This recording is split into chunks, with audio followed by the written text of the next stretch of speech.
Hello, I'm Colleen Holder and this is Let's Talk Tobago. Today we're coming to you from the William McKenzie Park in Lambeau.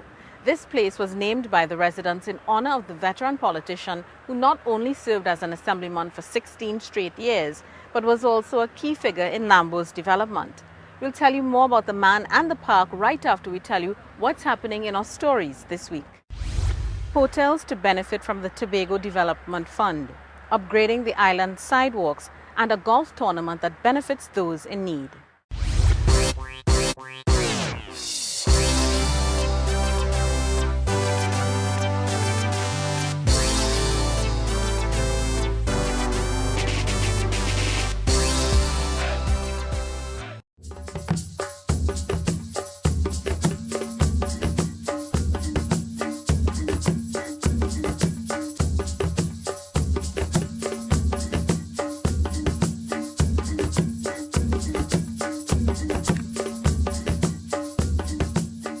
Welcome back. You're viewing Let's Talk Tobago and we're at the William McKenzie Park in Lambeau, dedicated to a man who played an integral role in the development of his community. Mr. McKenzie once served as president of the Lambeau Credit Union, the first to be registered in Tobago. He also helped to manage the women's cricket team. And while we're on the topic of management, let's share with you a plan that will essentially do just that to Tobago's tourism sector. As you're aware, the global financial crisis and other external factors have caused the industry numbers to plummet. Today, there's a vigorous marketing plan on the agenda to get visitors coming here again. But that needs to be complemented by a room stock that's second to none. As Davia Chambers tells us, hoteliers now have access to $40 million from the Tourism Development Fund to help with the upgrades. It's hotels and guest houses like these that can benefit from the Trinidad and Tobago Tourism Business Development Limited Government Loan Guarantee Program through debt restructuring, upgrading and expanding. That will not just increase occupancy because their ratings will be 3 stars and above, but also increase our tourist arrivals on the island. Those two I've just explained are for under 50 rooms. Anything over 50 rooms can apply for this up to 70% government guarantee on a larger project. So if somebody's coming in and building a 150 or 200 bedroom hotel, the government will guarantee up to 70%, and I'm saying up to, depending on the business model. The program, which was launched in June of this year, saw about 45 hotels and guest houses applying. What this is going to do is get us back up to standard so we can start attracting those tourists again. Tourism is a very competitive market and the other islands have been investing. This is to encourage us to invest. It has to rebuild that confidence. Existing properties have lost a bit of confidence because tourism arrivals dropped, and what we're trying to do is rebuild that confidence. About 15 have been partially approved. That means, pretty soon, the appearance of certain hotels on this island will be luxurious. Basically, all standards have risen throughout the world, and we need to raise our standard. Some of the properties are doing that. I mean, as you know, they've reopened Magdalena, which is a good standard. Coca Reef at the moment is upgrading. So they're of a good standard. And lots of others. There's lots of others that have done work on their hotels. This is just to encourage to speed it up. We just need to get to a higher standard. As I say, 45 in total. I think half a dozen have got it. I think we were told the other day there are another 6 are about to get it. So it's good. It's working, but we want everybody to apply. While that's one factor of how the sector on the island can be improved, Mr. James says the marketing of the island is another phase that will assist. So we're working hand in glove with central government and THA to make sure that all this is rolled out together. So the benefits will be that we will see increased tourism arrivals, we will see increased airlift, and we will have properties that are of higher standard to receive those guests. This will all help to generate a positive energy throughout the island about the prospects for tourism here. I'm Davia Chambers for Let's Talk Tobago. They say numbers don't lie, so it's no surprise that's exactly where Tobago's educators looked when tracking the trends for SEA performance on the island. The big picture is this: Tobago continues to lag behind Trinidad, as evidenced by this year's results. They showed that the average scores for individual results were lower than the national average. But there's another trend reflected in those figures. Over the last 4 to 5 years, Tobago has also been recognized as the school district that's consistently improving. What exactly accounts for this? Kisan Braffett tells us about changes to the education system. Not so long ago, St. Andrews Anglican's very own Emily Bowler topped the SCA examination in Tobago.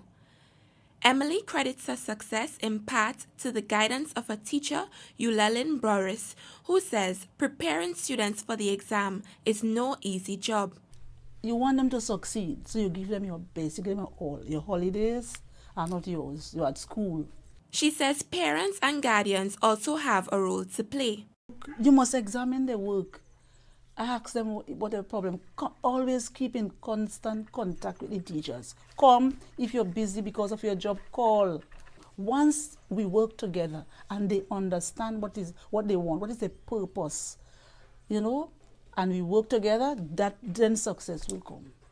And success has come for Tobago.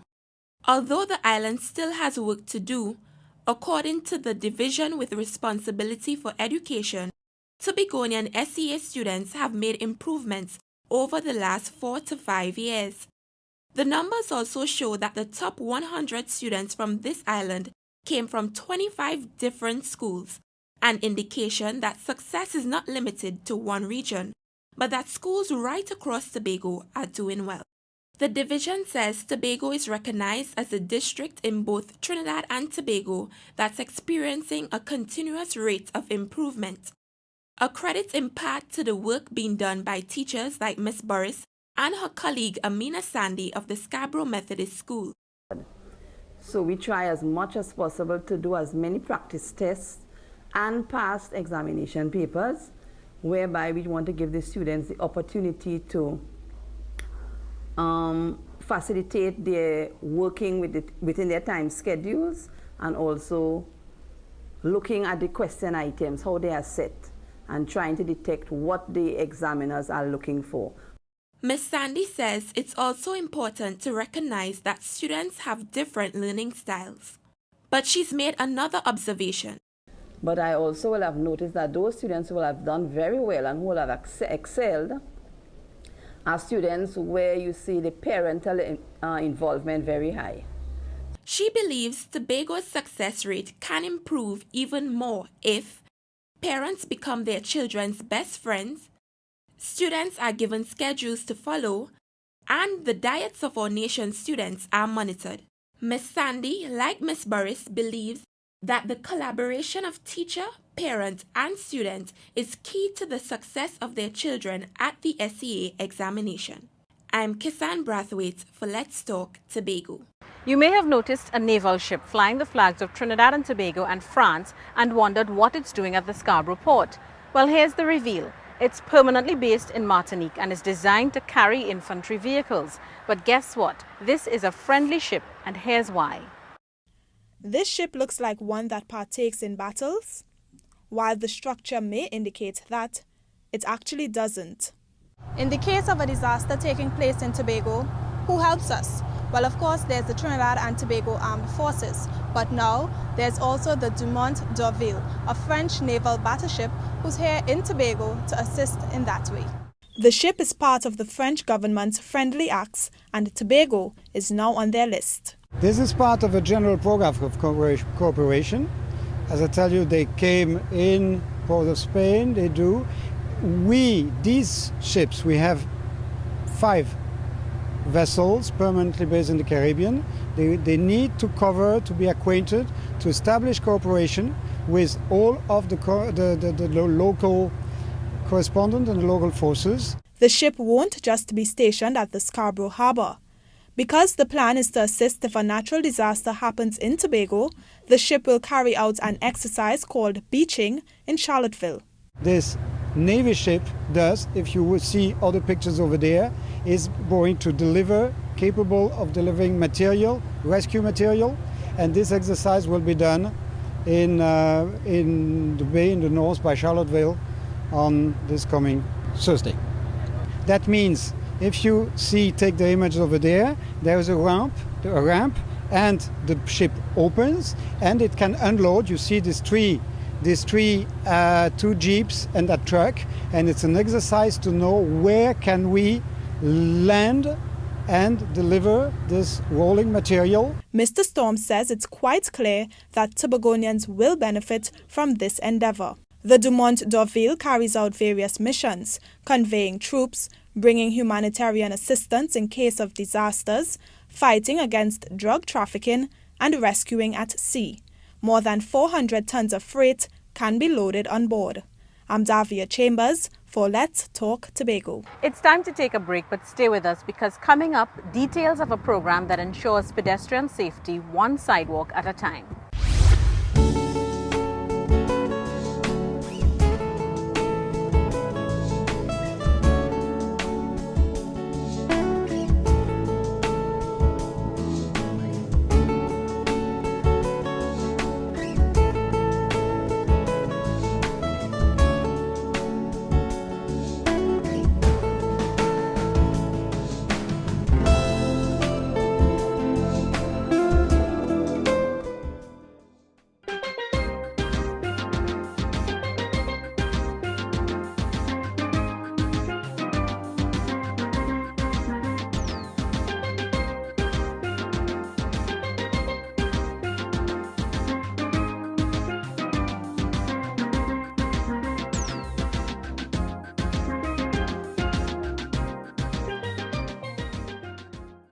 You're viewing Let's Talk Tobago. Thanks for staying with us at the William McKenzie Park, a place that makes you forget the bustle of the busy streets below.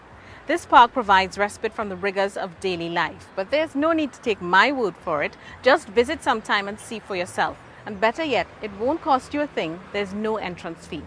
But let's leave it there for now to cross over to a development project that's designed to benefit Tobagonians right across the island.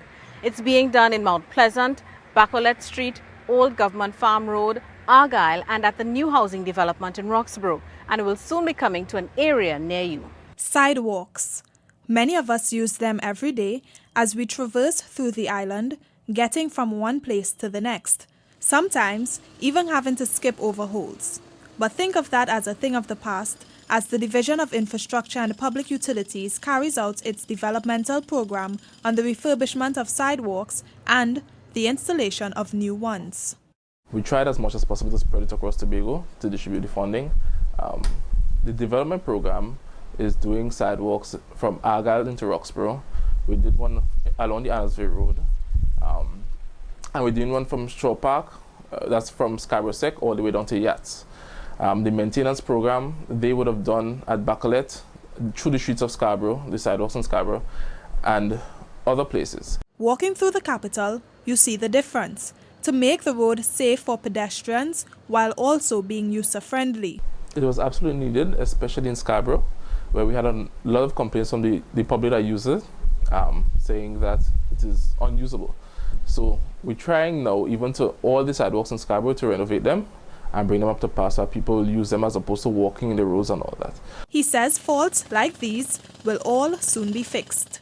It depends on the concrete that was used, user thing, if it had accidents, a number of things. The normal wear and tear, I would say, is about every 7 years. So your area may just be next, as the maintenance section is mandated to correct all failed infrastructure in Tobago. The program will continue until all its projects around the island are completed. I'm Davia Chambers for Let's Talk Tobago. Dwight York, Kellyanne Batiste and Lalonde Gordon are just some of this island's famous athletes.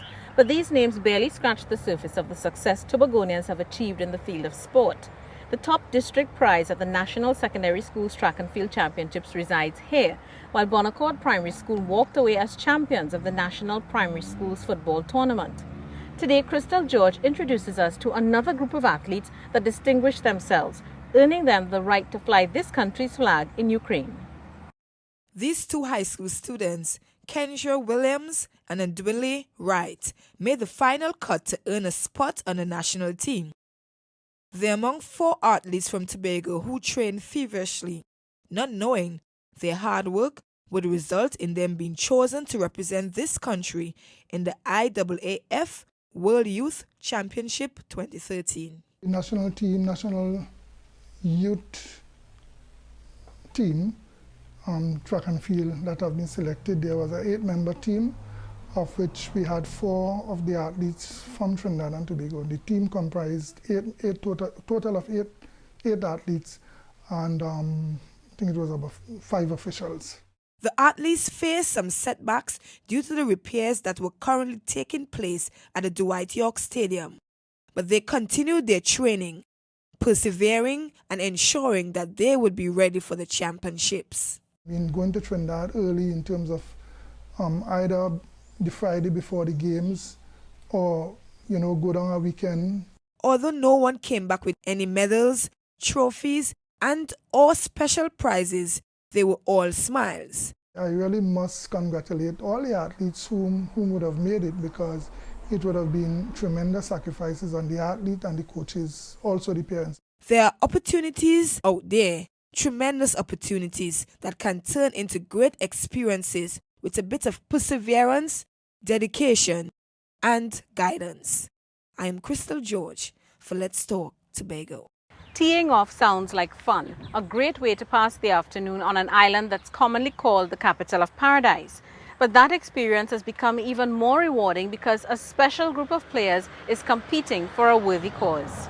William Shaw won the first leg of the tournament, but it's the team of Dr. Victor Wheeler and Ian Feebles who emerged champions in the end. These winners are not the only ones to gain. This year, the monies raised from the tournament will go to the Yahweh Foundation. For the golfers, it's a pleasure to give of their time and talent to a worthy cause. We respect the foundation of the charity, and we try to get as much money for that foundation. All the golfers that play, every stroke that they swing is money towards a charity to help them. It's very important. That's what we all should do. The Chief Secretary, Orville London, credits the golf tournament with providing an opportunity to organizers and sponsors to partner with each other to bring relief to the needy. This tournament is mainly to give back to the charity to children who in need, and it will benefit a lot to the children who are sick and need help. The Yahweh Foundation aims to help young people flourish and the elderly thrive with quality-based professional, educational, social and spiritual support offered by the elders from the communities, and they will be the beneficiaries from this year's Chief Secretary's Golf Tournament. I'm Kisan Brathwaite for Let's Talk Tobago. We're taking another break, but on the other side, retracing our heritage via a culinary journey. Sit Tobago, ready to provide your community with the highest degree of professional services in emergency response. Contact Sit Mariah at 660-0065 or Sit Speyside at 660-6096. Sit 24-hour services, emergencies, medical or other. Sit Pro, the new face of emergency management.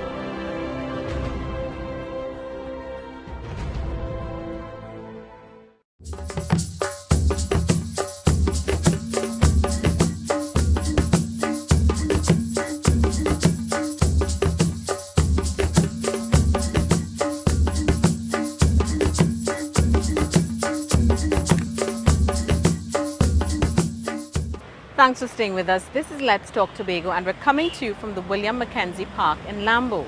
This park looks simple, but it has a lot to offer. It's the ideal location for a picnic, taking photos amongst the flowers, or just relaxing and enjoying the breezy atmosphere. And speaking of atmosphere, it's an attempt to get the island's children involved in sports. Over the next 3 weeks, their instructors will also be acting as talent scouts. As Kisan Brathwaite tells us, our students are soaking up a different kind of lesson away from the formal classroom setting. Another school term has ended, but for the Division of Education, Youth Affairs and Sport, this does not mean that learning must end. The division recognizes the importance of keeping the island's children productively engaged during the holiday period. For these kids, sports camp is loads of fun. Children from ages 7 to 17 stormed the venues in anticipation of partaking in 18 sporting disciplines. It's for more exposure. We try to get the kids involved more in sport, and by doing that, we could get to see the kids who could go further by means of talent identification in different disciplines. This sports camp is not just about play, but it's geared towards the holistic development of the children, be it skills in communication and interaction, deportment, punctuality, discipline, or the importance of teamwork. These are all values that are being passed to the children involved in this sports camp. Sports is not just, going out there and running up and down. We teach discipline once of all because, without discipline, you can't go anywhere. A budding professional athlete, Akini Hislop, wants to try it all and make friends. I think that I will learn to interact with new people and I will learn to do every sport since I am doing every discipline. For children like Akini, the division has an elite sporting program in cricket, volleyball, and track and field. This sports camp will facilitate the entry of those talented children into the teams. I'm Kisan Brathwaite for Let's Talk Tobago. Dancing, drumming, speech bands and folklore are the things most people associate with the Tobago Heritage Festival. But there's another journey, a gastronomic one if you like, that's very much a part of this island's culture and traditions. Let's join Crystal George at James Park to find out more. Traditional dishes on display at this year's Food Fair exhibition. In keeping with the theme for Heritage Festival 2013, Community Treasures Reflection. But what does it take to get this finished product? Today we have our Heritage Food Fair competitive elements where we test on certain things, your punctuality, the texture, the consistency of your food, your creativity, your decoration. And first impression always counts, even when it comes to food. We are looking for, most of all, taste and texture in what they do, traditional dishes. All right, the very local dishes and the dishes synonymous to their villages. We are looking at the decor that they would use for the presentation of their foods. We're looking at plate presentation. We're looking even at the way that they're presenting the food to the public for sale. Preparing dishes that taste great to the palate means investing quality time. So from as early as 4 a.m. the cooks were up. The food we have today is rice and peas. Rice and peas is cooked with a little coconut and all the ingredients like little flavor, pepper, chive, onion, garlic, and salt to taste.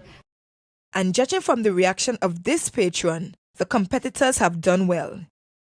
The Food Fair exhibition is in its 26th year and has been a staple on the Heritage calendar from inception.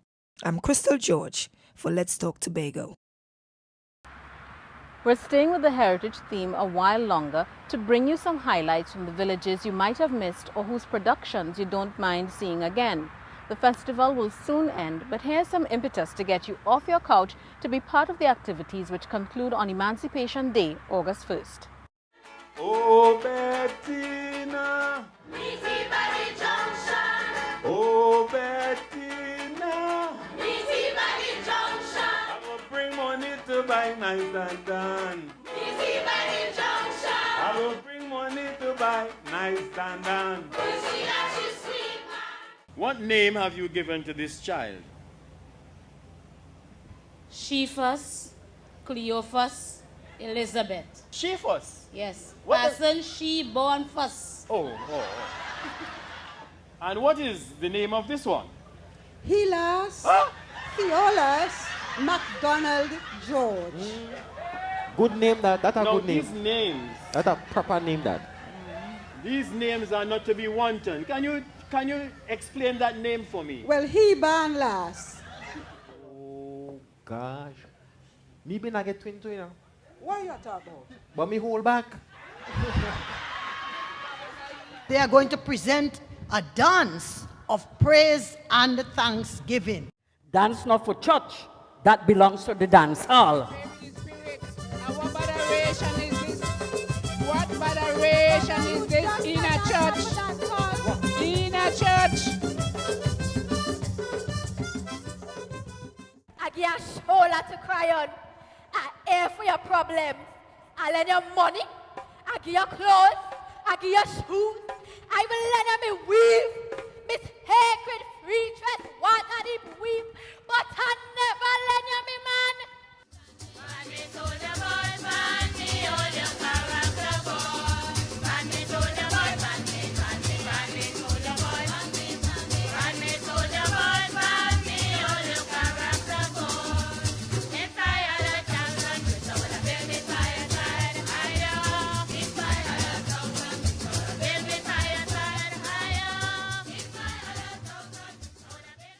Joshua, come. Come, son. Yes, come, son, Come. Margaret, put on a broom. Oh, Margaret, put on the broom. Son, you was wrong not to tell your granny about your wedding. And you was wrong not to tell us about your four picnic and all right now, Margaret, all right now. And it's time to have Your Say, the segment of our program where we hear from you, our viewers. This year's Heritage Festival is being staged under the theme Community Treasures Reflections. The organizers say it's inspired by the notion that this island's communities are valuable assets. So we're asking, how do you make your community a better place? This is what you said.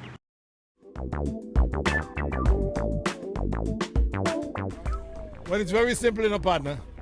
Get back into the old time days where people used to smile, everybody knew everybody in the neighborhood, everybody used to look after each other in the neighborhood. I feel we should start from the top first.